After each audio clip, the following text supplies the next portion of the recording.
L'Irak est en plein chaos. L'Iran a l'arme nucléaire.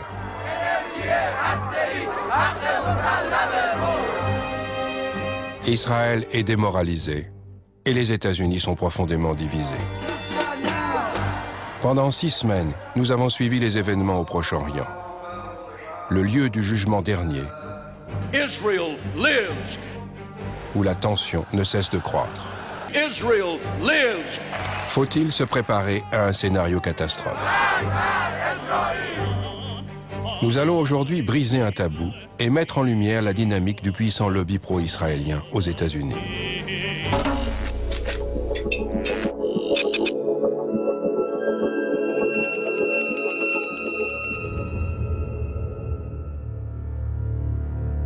En 2006, 2 politologues conservateurs américains de renom, Stephen Walt et John Mearsheimer, ont écrit un article sur l'influence du lobby pro-israélien sur la politique étrangère des États-Unis. Vous voyez, ça a été publié le 23 mars 2006. Le titre est là. Il me semble que la version de Harvard a été téléchargée plus de 350 000 fois. Les États-Unis soutiennent Israël de diverses façons. Nous leur fournissons des aides militaires et économiques qui s'élèvent à peu près à 3 milliards de dollars par an. Malgré sa relative richesse, Israël reçoit plus d'aide extérieure que n'importe quel autre pays au monde. Nous opposons constamment notre veto aux résolutions de l'ONU condamnant Israël. Ceux qui sont contre, 14 voix pour, 1 voix contre. Le projet de résolution n'est pas adopté par suite du vote négatif d'un membre permanent du Conseil. Those against? Those against? Ceux qui sont contre. Et les États-Unis parlent même de recourir à la force militaire contre l'Iran. Pourquoi craignent-ils tellement de voir l'Iran se doter de l'arme nucléaire? S'il y a une telle inquiétude à l'heure actuelle, c'est à cause des pressions du lobby.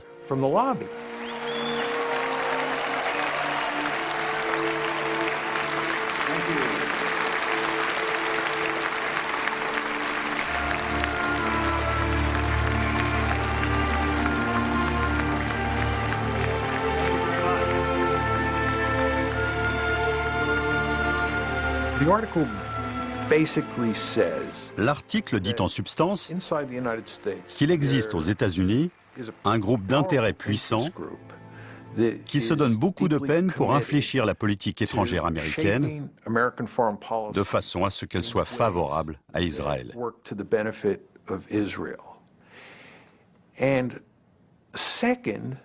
Et deuxièmement, nous soutenons que les politiques que les États-Unis choisissent de mettre en œuvre au Proche-Orient, à cause des pressions exercées par le lobby au moment de la prise de décision, ne sont pas dans l'intérêt national.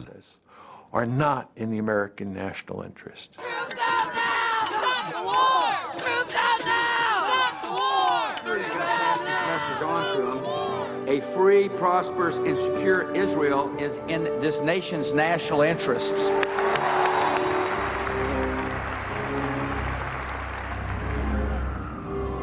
En ces temps d'insécurité politique et de défaite annoncée en Irak, l'article a fait scandale aux États-Unis.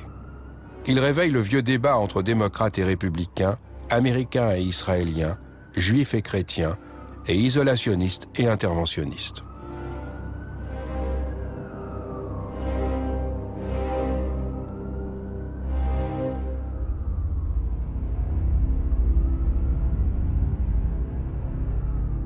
Cet essai ne repose sur rien.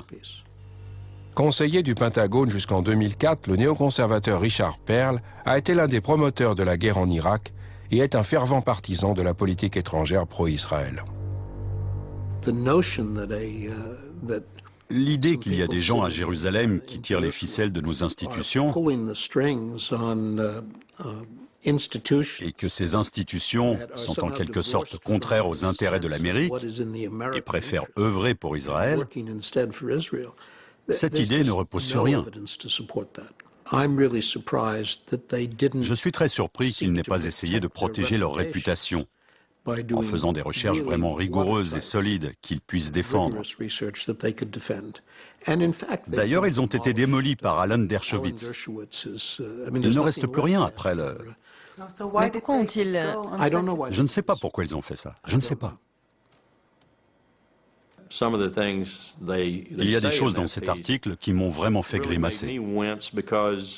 Il n'est pas représentatif de la valeur universitaire de Mearsheimer et Walt. Lawrence Wilkerson est un vétéran du Vietnam.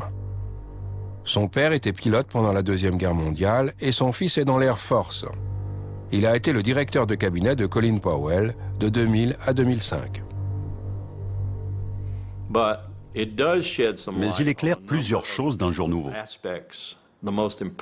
Et la plus importante, c'est qu'on ne débat pas de ce sujet en Amérique. On ne peut pas parler de ça. C'est ce qui ressort.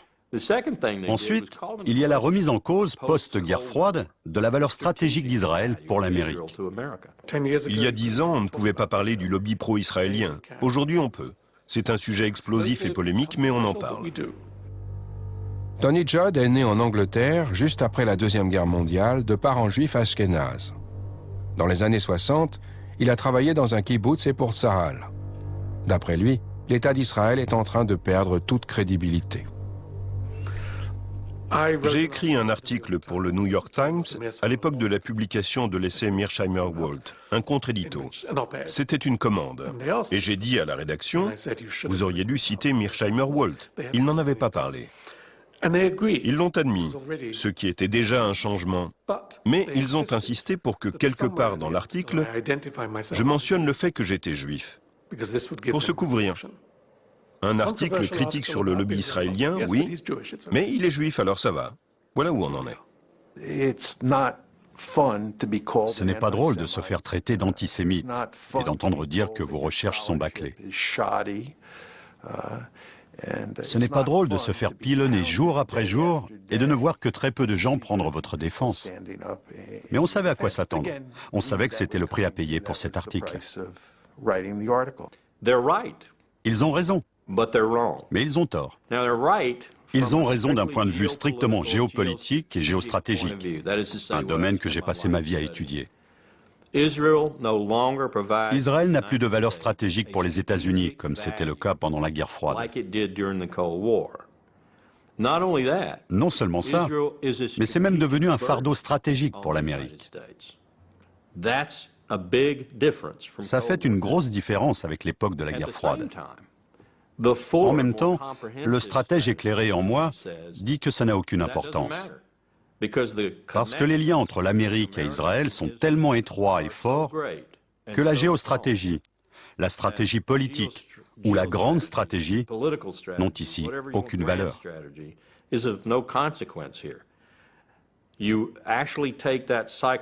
Quand on élève cette composante psychologique au niveau de la stratégie, on voit que l'Amérique ne pourrait pas s'en aller, même si elle le voulait. Messieurs Walt et Mearsheimer, vous avez peut-être raison techniquement, mais en réalité, vous avez tort.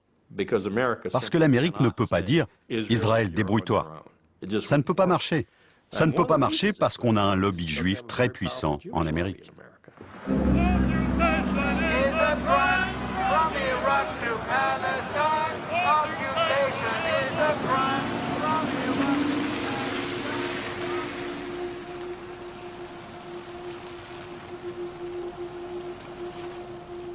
Pour Walt et Mearsheimer, le lobby pro-israélien se compose des organisations juives et du groupe de pression politique EIPAC, mais aussi des millions de chrétiens évangéliques.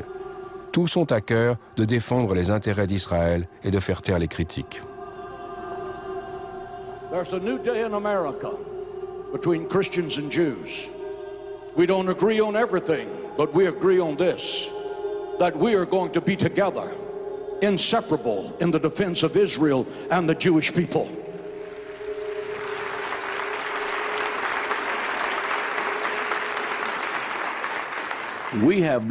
Notre infrastructure compte plusieurs millions de personnes. On a plus de 22 000 leaders spirituels, dont certains ont entre 1 million et 1,5 million de noms dans leur fichier d'adresse.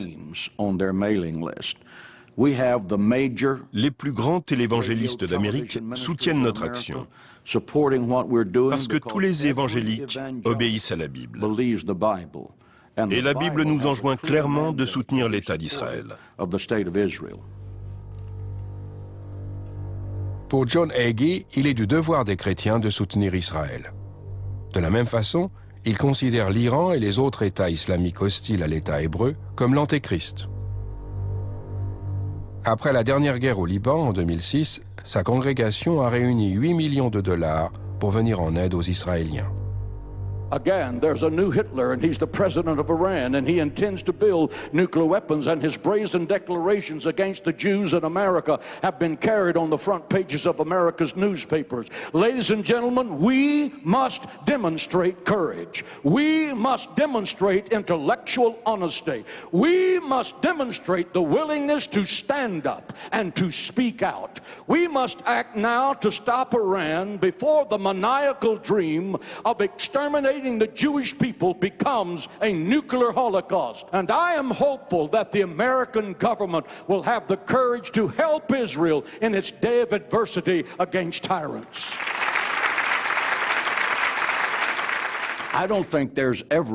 Je ne crois pas qu'on puisse jamais avoir assez de soutien. Notre objectif est de toujours rappeler à nos élus ceci. A. Nous soutenons Israël. Et B. Si l'un d'eux s'oppose intentionnellement à Israël, nous ferons tout ce qui est en notre pouvoir pour qu'il ne soit pas réélu.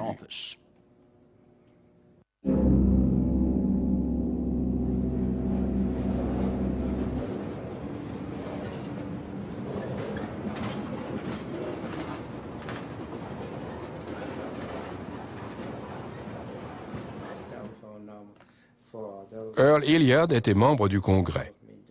Dans les années 90, il a voulu se rapprocher de la Libye, un pays avec lequel les États-Unis n'avaient alors aucune relation diplomatique. Hilliard s'est rendu à Tripoli à plusieurs reprises et a noué des liens étroits avec Kadhafi. Voilà ce qu'a fait l'AIPAC. Certains membres du Congrès américain soumettaient des résolutions condamnant la Libye et il les regroupait avec celles sur la Syrie, l'Iran et l'Irak. Il soumettait ces résolutions régulièrement en réclamant toutes sortes de sanctions et d'actions.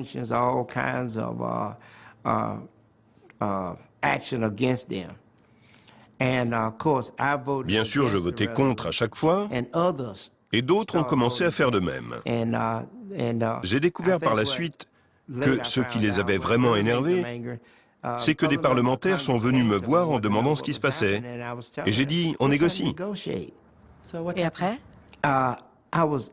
Plusieurs personnes m'ont appelé parce qu'elles avaient vu et entendu des choses sur CNN. Elles m'ont dit, regarde CNN. En pleine période préélectorale, son adversaire politique dans ce district d'Alabama reçoit de New York une contribution de 300 000 $ pour sa campagne. Un don exceptionnel. Ils ont inondé la radio et la télévision de spots publicitaires. Il faut bien comprendre l'ambiance qui régnait dans le pays.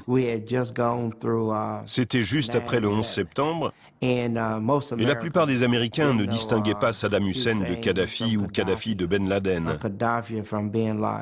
Ils ne faisaient pas la différence. Pour eux, c'était du pareil au même. Or, la plupart des spots m'associaient à ces hommes et disaient que je les soutenais.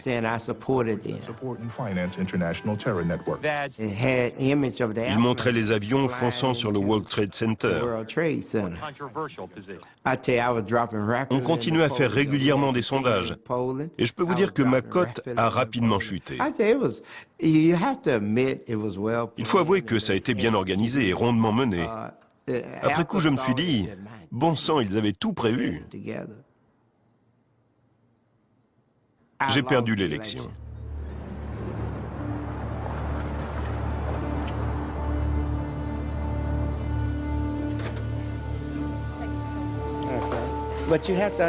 Vous devez savoir que vous abordez un sujet interdit.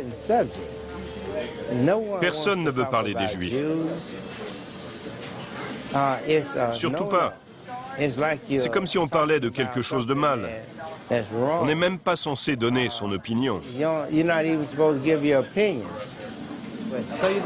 C'est difficile de poser des questions sur le lobby pro-israélien?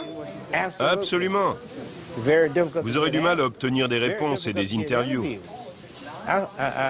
J'espère que vous y arriverez. Je vous le souhaite. Ça va être dur.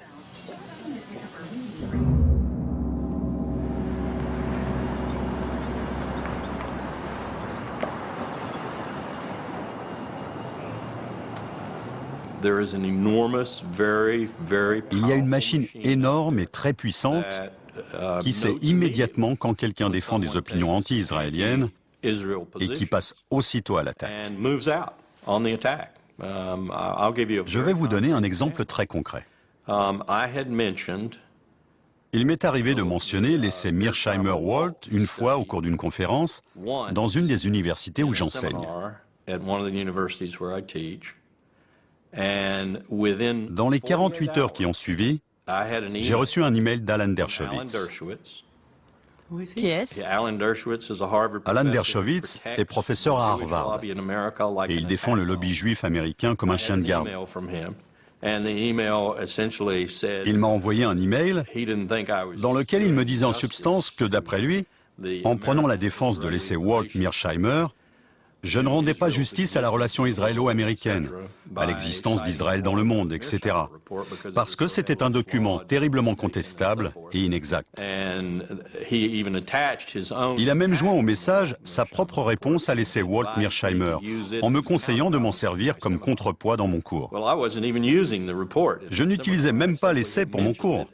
Je le mentionnais simplement pour montrer la colère de certaines personnes face à l'absence de discussion et au manque de débat sur ces sujets en Amérique. Et 48 heures plus tard, j'avais un des chiens de garde du lobby juif sur les talons. Comment a-t-il pu le savoir? Partout en Amérique, dans tous les campus universitaires, il y a des gens qui sont là pour faire ce qu'il a fait, pour protéger les intérêts des Juifs américains et les intérêts d'Israël en Amérique.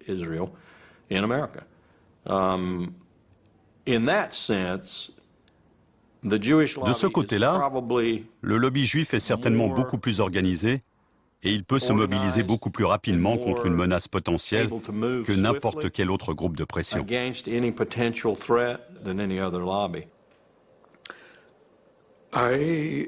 Cet automne, j'ai été invité à faire une conférence pour une organisation qui s'appelle 2020. On s'était mis d'accord sur le sujet de l'intervention, la politique étrangère américaine au Proche-Orient et le lobby pro-israélien, parce que les journaux en parlaient beaucoup à l'époque. Ils m'ont contacté une semaine avant la conférence. Le secrétaire de l'organisation m'a informé que l'événement aurait lieu au consulat polonais. C'est apparemment là qu'ils avaient l'habitude de se réunir.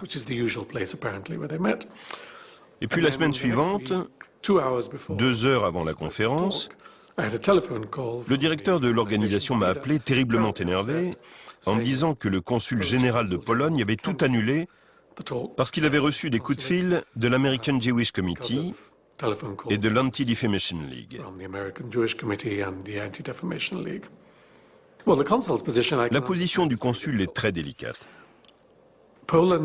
Dès qu'on prononce le mot Pologne, la plupart des gens pensent aussitôt à l'antisémitisme. La Pologne a du mal à se défaire de cette image chez nous. Le nouveau gouvernement polonais, qui n'est pas très séduisant, a cependant fait de gros efforts pour établir de bonnes relations avec Washington, se rapprocher d'Israël et se faire bien voir sur ce genre de sujet. Et voilà que soudain, quelqu'un dit au consul polonais à New York, Tony Judd est quelqu'un de très controversé. Il est anti-Israël et certains trouvent ses propos antisémites. Vous voulez vraiment le recevoir? C'est mauvais pour votre image et votre diplomatie. Pourquoi les Polonais défendraient-ils héroïquement ma liberté d'expression? Ils ont autre chose à faire. Je ne les blâme pas.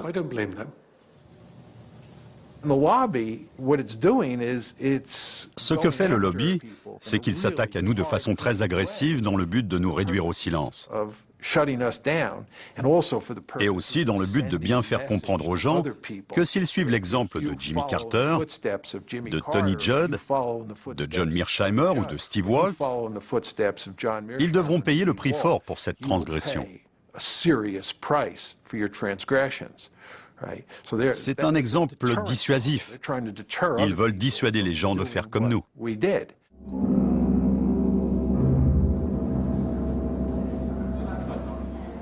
Kenneth Roth est le directeur exécutif de Human Rights Watch, une ONG indépendante qui enquête sur les violations des droits de l'homme. Après son rapport sur la guerre au Liban, Roth a été pris à partie. I was wondering if you can comment on the fact that in the press in the United States you are called an anti-Semite and demonizing the Jewish state concerning Human Rights Watch reporting in the Lebanon war.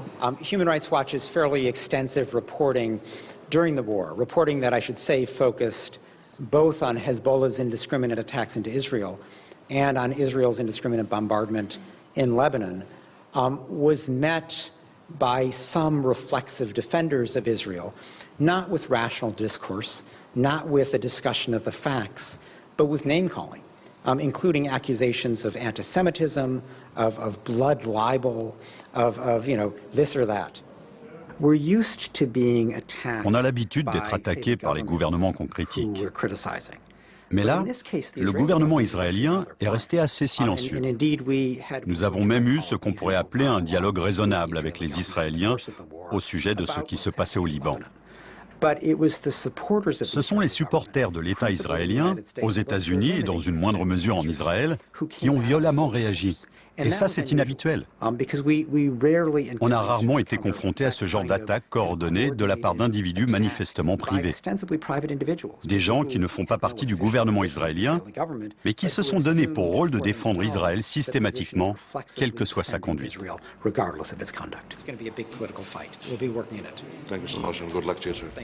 Le fait que vous soyez juif est important ? Je pense que dans le cadre du débat sur la guerre au Liban, c'était important, parce qu'il était plus difficile pour les défenseurs systématiques d'Israël de me traiter d'antisémite. Ce n'était pas crédible. Mon père a fui les nazis et les parents de ma mère ont échappé au pogrom en Pologne et en Biélorussie. Je n'ai pas le profil d'un antisémite. Bien sûr, il y a le vieil argument du juif qui se hait lui-même, mais ça ne me correspond pas non plus. Et plus personne ne tient ce genre de discours. Pourquoi? Pourquoi ne pas laisser les incompétents comme moi faire leur petit speech? Remontons un peu dans le temps. Ça n'a pas toujours été comme ça. Ça a commencé dans les années 70. Avec la montée des politiques identitaires en Amérique, il a d'abord été en vogue, puis politiquement et économiquement normal, de se dire noir américain, italo-américain ou irlandais américain. Mais personne ne dit « je suis juif américain ». Et entendre « tu es juif américain », c'est un peu dérangeant. Il faut pourtant qu'ils aient une identité. Et ce besoin d'avoir une identité culturelle au même titre que les Italo-américains, les Noirs américains ou les Hispano-américains s'est traduit par deux facteurs d'identification extérieure. Israël d'une part et Auschwitz de l'autre. Un dans l'espace et un dans le temps.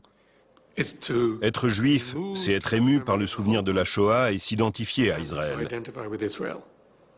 Même si vous n'avez aucun lien personnel avec la Shoah et que vous n'êtes jamais allé en Israël, ce qui est le cas de la plupart d'entre eux. Le résultat, c'est qu'ils sont extraordinairement susceptibles, politiquement et personnellement. Ce n'est pas une invention politique, ça se sent vraiment. Dès qu'ils ont conscience d'une critique contre Israël ou d'un oubli de la Shoah. Parce que ça touche à l'identité même des Juifs américains.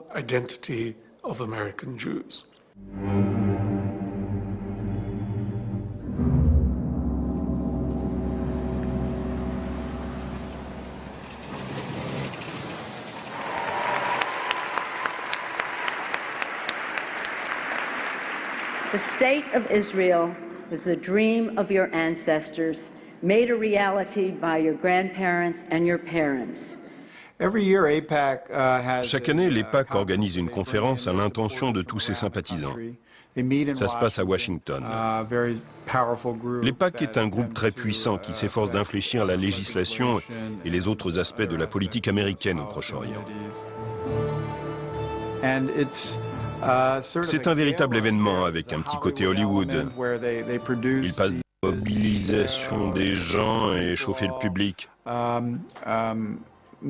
C'est un peu une atmosphère de fête étudiante.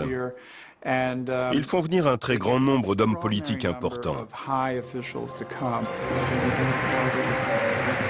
America and Israel share an unbreakable bond. AIPAC is one of the reasons why. All of us share a fundamental belief that the freedom and security of Israel are a vital interest of the United States of America. We need you now more than ever.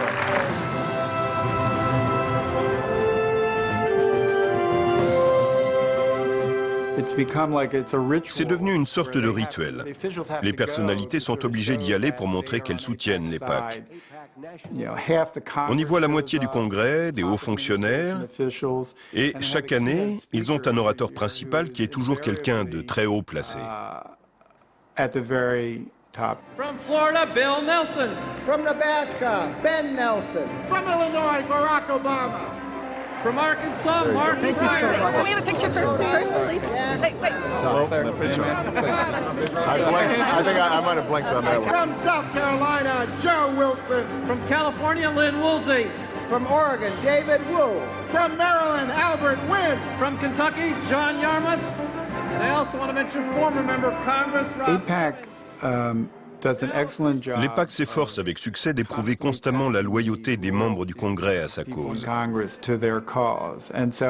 Il y a donc un flot ininterrompu de résolutions soumises au vote au sujet du Proche-Orient, que ce soit pour soutenir une action du gouvernement israélien, pour exprimer de la sympathie aux victimes d'un attentat suicide, ou pour condamner l'Iran et les autres pays de la région hostiles à Israël. Ces résolutions sont autant de tests qui permettent d'éprouver la loyauté des parlementaires sur le sujet. Ceux qui votent comme le souhaite l'AIPAC sont récompensés de diverses façons, en particulier par les contributions qu'ils reçoivent des sympathisants de l'AIPAC pour leur campagne. L'AIPAC lui-même ne donne pas d'argent. Mais ces innombrables résolutions et ce registre minutieux des votes de chacun ont une influence directe sur les contributions des donateurs. Pour que l'argent arrive en masse dans les coffres d'un représentant ou d'un sénateur, il faut qu'ils soutiennent les positions du lobby. C'est leur principale source d'influence, l'argent. Et ce gouvernement est inondé d'argent, sans doute plus que tout autre gouvernement dans l'histoire américaine. Ça fait 2 mois qu'on essaye d'entrer en contact avec les membres du Congrès qui ont voté non à certains projets soutenus par l'AIPAC. Mais personne ne veut nous parler. C'est normal ? Oui, c'est un sujet sur lequel les membres du Congrès n'ont aucun intérêt à s'exprimer. Pour eux, il est déjà dangereux de voter contre les positions recommandées par l'AIPAC, parce que ça peut entraîner une réduction de leur fonds de campagne et engendrer toutes sortes de problèmes dans leur district. Pourtant, ils ont voté non. C'est vrai. Mais ils ne tiennent pas à le crier sur les toits, surtout quand c'est filmé. Vous imaginez l'usage qu'un adversaire politique pourrait faire de ça ? Ça pourrait servir à monter une campagne de dénigrement. Regardez, cette personne est contre les intérêts d'Israël. Chaque fois que j'aborde le sujet avec des gens du Capitole, c'est presque toujours sous réserve d'anonymat.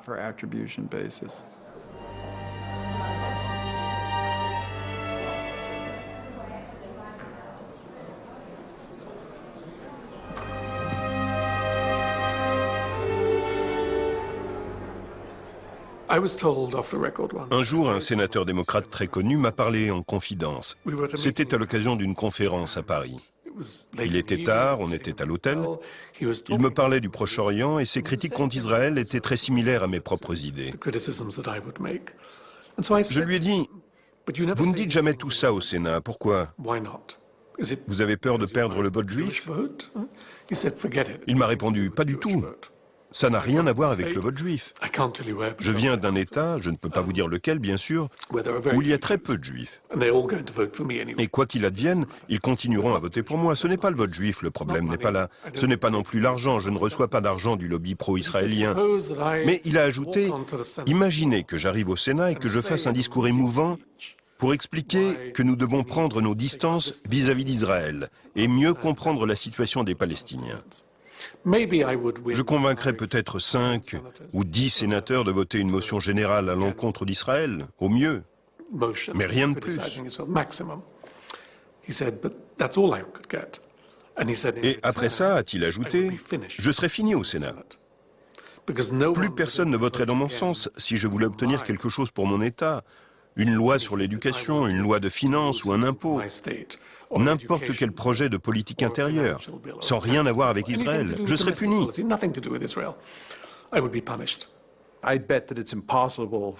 Je suis sûr que Steve et moi, on ne pourra jamais accéder à un poste à responsabilité au sein du gouvernement américain.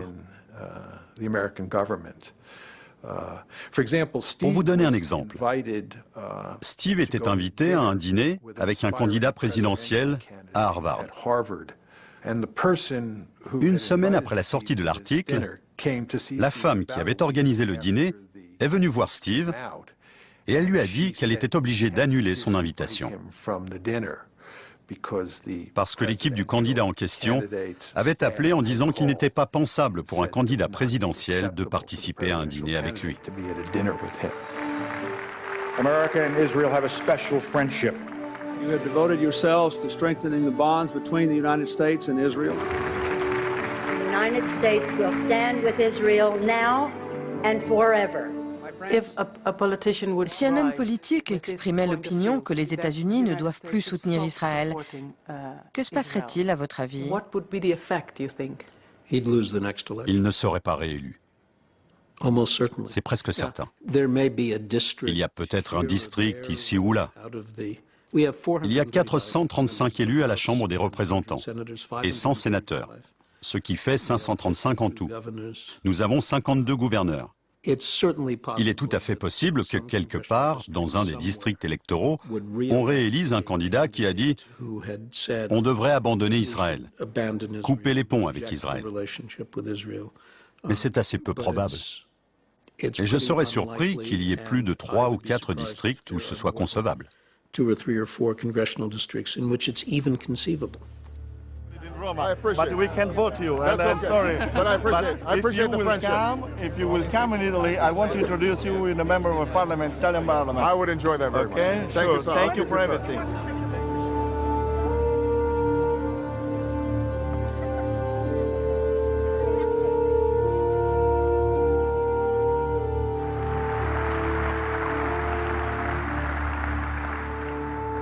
Friends owe it to friends to be as candid as possible. So let me say that a precipitous American withdrawal from Iraq would be a disaster for the United States and the entire Middle East. A sudden withdrawal of our coalition would dissipate much of the effort that's gone into fighting the global war on terror and result in chaos and mounting danger. And for the sake of our own security, we will not stand by and let it happen.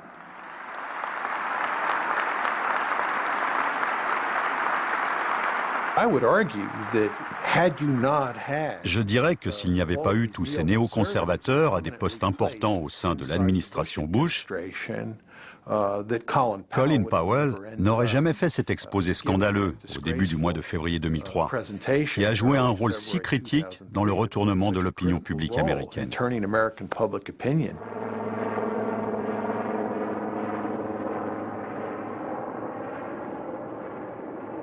This is an important day for us all as we review the situation with respect to Iraq and its disarmament obligations under UN Security Council Resolution 1441. J'ai été saisi quand je l'ai écouté au Conseil de sécurité de l'ONU. Chaque fois que je l'avais entendu jusque-là, j'étais en train de courir à droite et à gauche pour changer des choses, discuter des graphiques, etc. Mais là, au Conseil de sécurité, je suis resté assis à regarder Colin Powell faire son exposé. My colleagues, Every statement I make today is backed up by sources, solid sources. These are not assertions.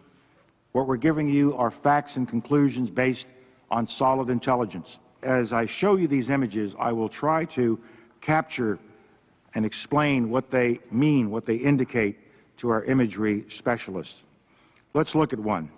The four that are in red squares represent active chemical munitions bunkers. Je ne serais pas parti en guerre en me fondant là-dessus. C'est ce que je me suis dit. La plupart des images pouvaient être interprétées d'une toute autre façon que la nôtre. As these drawings based on their description show, we know what the fermenters look like. We know what the tanks, pumps, compressors, and other parts look like. And we know a great deal about the platforms on which they are mounted. Je suis sorti du bâtiment des Nations Unies à la fin de l'exposé, ce 5 février, dans l'air froid et vivifiant de New York. Et je me suis dit, c'est totalement raté. Je prenais ça comme un échec personnel, parce que c'est moi qui avais tout préparé. Et puis, 2 ou 3 jours plus tard, après avoir dormi un peu et réfléchi à tout ça, je me suis demandé pourquoi les réactions semblaient finalement assez positives. On n'avait pas persuadé les gens qui étaient farouchement opposés, mais on avait eu un impact, en particulier sur les Américains. Et on avait aussi eu un petit impact sur la communauté internationale, surtout le Royaume-Uni. Et soudain, j'ai compris. C'était Colin Powell qui avait fait cet exposé, et il avait à peu près la même cote de popularité que Mère Teresa.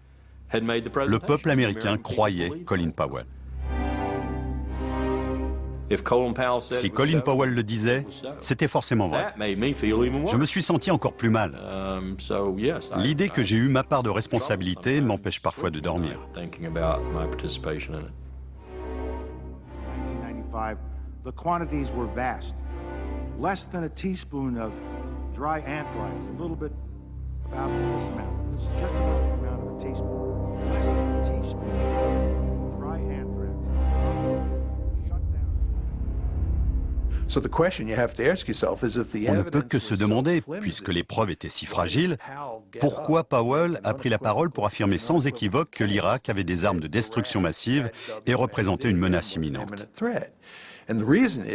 C'est parce qu'il y avait une pression intense à l'intérieur et à l'extérieur du gouvernement. Question. Qui exerçait cette pression? Réponse. Les néoconservateurs, presque à eux seuls. Dick Cheney et ses laquais, en particulier Richard Perle et Doug Feist, ont élevé l'art du mensonge à un niveau encore inconnu jusque-là. Le pétrole était-il le dessein principal du président Bush et du vice-président Cheney? Les armes de destruction massive, la défense de la démocratie, je n'y crois pas un instant. Ils n'ont pas fait cette guerre pour instaurer la démocratie. Ils ont invoqué le combat pour la démocratie afin d'apaiser les Américains et de leur donner une raison de soutenir la guerre. Reste à savoir quels étaient les vrais facteurs.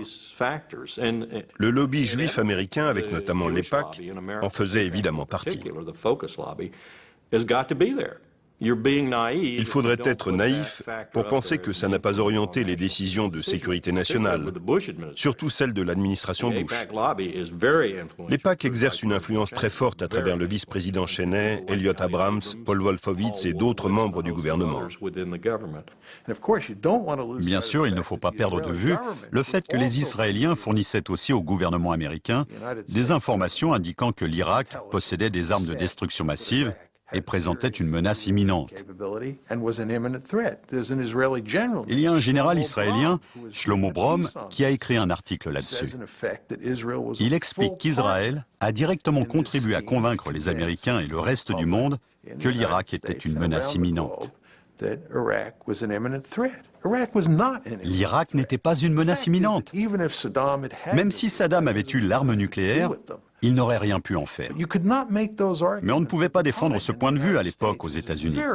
Il était très difficile de le soutenir en public et de créer un mouvement. Êtes-vous d'accord avec Mearsheimer et Walt pour dire que le lobby pro-israélien est en partie responsable de la guerre contre l'Irak? Oui, mais je ne l'aurais pas présenté comme eux. Je pense qu'ils sous-estiment certaines idées. et qu'ils sous-estiment certaines émotions, si vous voulez. Ils ont une vision très froide et réaliste de la politique. Pour eux, il était totalement fou de déclarer la guerre à l'Irak, comme pour beaucoup d'entre nous à l'époque.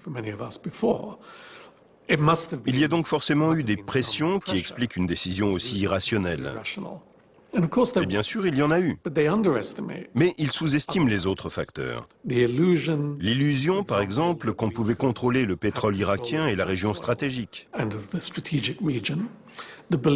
Et cette conviction si profondément américaine et qui n'a pas été inventée par le lobby juif, que l'Amérique sait comment doit fonctionner la démocratie, qu'elle est un modèle pour le monde et qu'il est de son devoir moral et de son droit de montrer l'exemple. Tout ça se mélange. Les idéaux, la conviction de l'excellence et des devoirs de l'Amérique, mais aussi le provincialisme américain, l'ignorance du monde extérieur et les pressions israéliennes.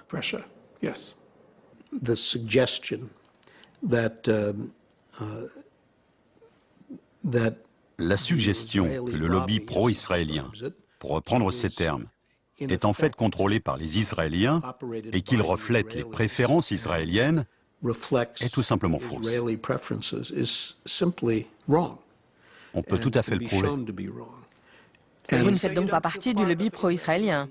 Non, je ne fais pas partie d'un lobby pro-israélien. J'ai mes propres idées. J'ai de la sympathie pour Israël, comme la plupart des Américains. Je suis parfaitement capable d'exprimer des critiques à l'égard d'une politique israélienne qui me déplaît. Mais le plus important, c'est que le gouvernement israélien ne façonne pas la pensée des Américains pro-israéliens. Richard Perle répondrait probablement à votre question si vous parveniez à lui faire dire la vérité. Les intérêts d'Israël et ceux de l'Amérique sont identiques. Et donc, si je défends les intérêts d'Israël, je défends les intérêts de l'Amérique. Et moi, en tant que stratégiste, je lui dis, c'est des conneries. Il n'y a jamais eu, et il n'y aura jamais, j'en suis sûr, deux pays dont les intérêts nationaux coïncident tout le temps. C'est impossible.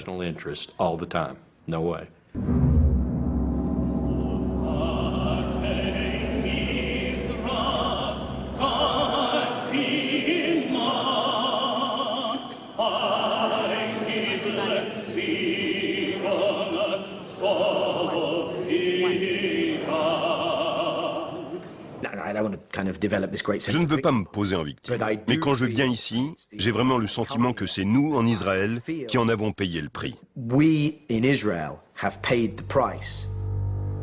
Daniel Levy a servi dans l'armée israélienne. Il a été l'un des négociateurs israéliens aux pourparlers de paix de Genève, Oslo II et Taba. Aujourd'hui, il travaille à Washington et veut faire entendre une autre voix juive. Quelle surprise! Les Juifs américains ont généralement des opinions démocrates, y compris sur le Proche-Orient. Quand on sonde les Juifs américains, ils sont pour le processus de paix, pour l'engagement américain et pour les deux États distincts, tout comme ils étaient favorables aux pourparlers de Genève. Mais les dirigeants institutionnels de la communauté vont dans une toute autre direction, pour leurs propres raisons. Des raisons que je comprends et qui ne sont pas propres à la diaspora des États-Unis, mais qui influent sur la politique de nombreuses diasporas à travers le monde. Il s'agit de mon identité en tant que diaspora, mais aussi de ma culpabilité, de mon rôle politique dans cette nouvelle communauté, etc. Ils ont poussé la politique soi-disant pro-israélienne à Washington dans une direction totalement contraire au bien d'Israël. À cet égard, j'ai en effet l'impression qu'on en paye le prix. Et bien sûr, c'est encore plus flagrant sous l'administration actuelle.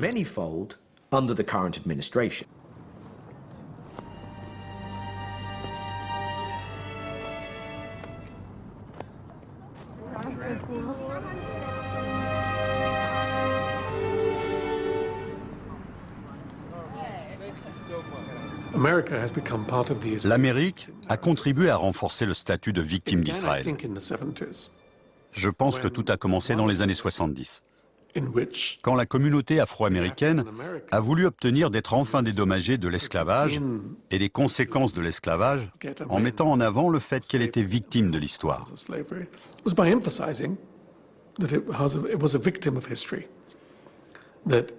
Même si vous n'êtes pas directement responsable, l'histoire, et vos grands-parents le sont, ce n'est pas une responsabilité individuelle, mais une dette culturelle.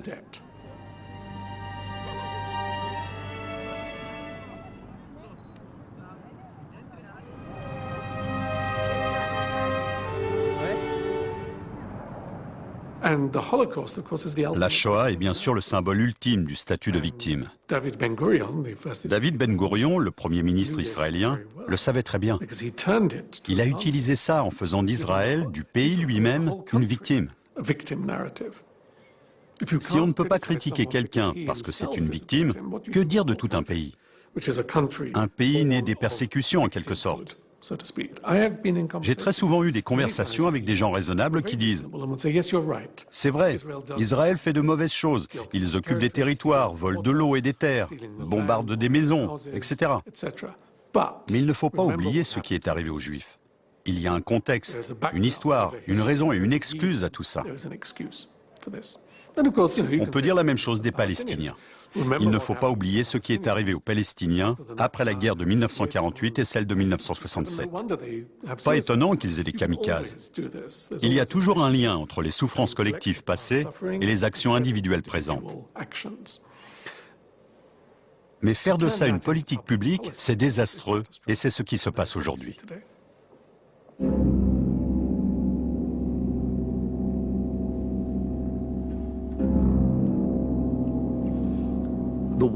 C'est le « et si ». Et si, avec cette vision particulière des intérêts israéliens et des intérêts communs aux Américains et aux Israéliens, qui est bien sûr totalement contraire à ma propre conception des intérêts israéliens, et si, à force de faire pression pour imposer au peuple américain et à son gouvernement cette vision particulière, il y avait un retour de bâton. Quand je dis retour de bâton, je veux parler du risque qu'un jour ou l'autre, une majorité d'Américains, et par extension de leurs représentants élus, finissent par faire marche arrière et par dire « Nous devons absolument cesser de nous engager autant au Proche-Orient ». Peut-être qu'en réaction à tout ce qui se passe en Irak et en Iran, les gens finiront par se révolter contre notre relation avec Israël et qu'il y aura un mouvement de contestation. Peut-être que 2 ou 3 sénateurs s'exprimeront et plaideront avec insistance pour qu'on change de politique. Ça n'arrivera pas. C'est tout. Ça n'arrivera pas. Vous pouvez agiter votre baguette magique et éliminer le lobby pro-israélien dont parlent Walt et Mearsheimer, mais tout ce que j'ai dit continuera à être vrai. Vous pouvez me croire sur parole. Si ce président nous envoie faire la guerre en Iran dans les 2 prochaines années, et qu'il ordonne une intervention au sol massive des Marines ou de l'armée de terre, je pense qu'il y aura à nouveau un important exode des officiers supérieurs des forces armées.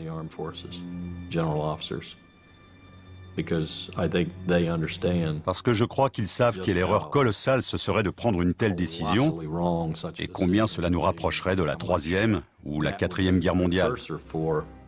Appelez-la comme vous voudrez. World War III, World War IV.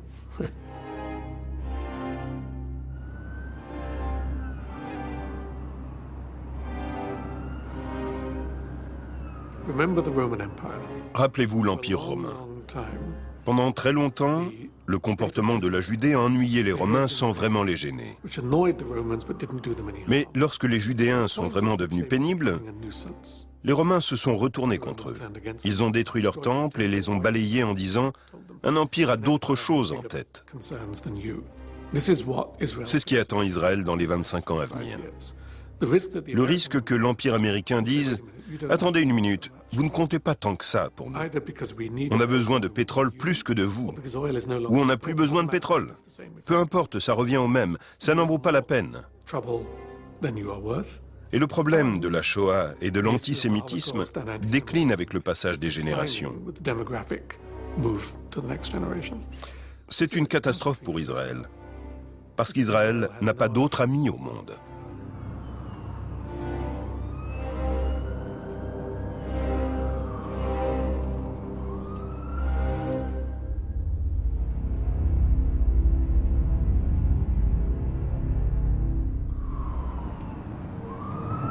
Merci.